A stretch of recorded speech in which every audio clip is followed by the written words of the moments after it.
پھر کہا اللہم زد امتی، اللہ میری امت کو اور زیادہ عطا فرما۔ تو اس پر اللہ تعالیٰ نے پھر یہ آیت اتاری، انما یوفی الصابرون اجرہم بغیر حساب۔ چلے میرے محبوب،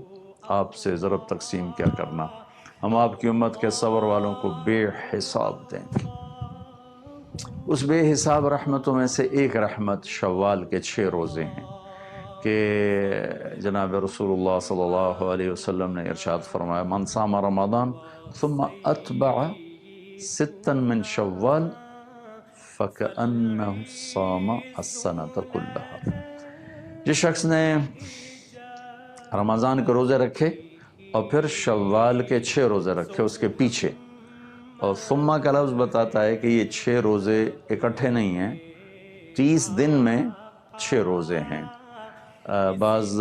دوستوں کو یہ تکلیف محسوس ہوتی ہے 6 اکٹھے رکھنے میں، اور کئیوں کے ذہن میں بھی بعض اوقات یہ ہوتا ہے کہ شاید یہ 6 اکٹھے رکھنے ہیں رمضان کی طرح۔ ایسا نہیں، ثم کا مطلب ہوتا ہے کہ اس پورے مہینے میں یکم سے 29 کے دوران جو 6 روزے رکھ لے گا تو پورے سال کے روزے رکھنے کا اسے اجر مل جائے گا، کہ 6 روزے اور یہ 36 ہو گئے، اور سال کے دن ہے 360 ہیں،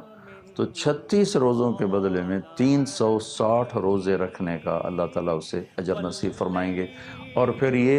جو قرآن کی فضیلت، الصائمین والصائمات،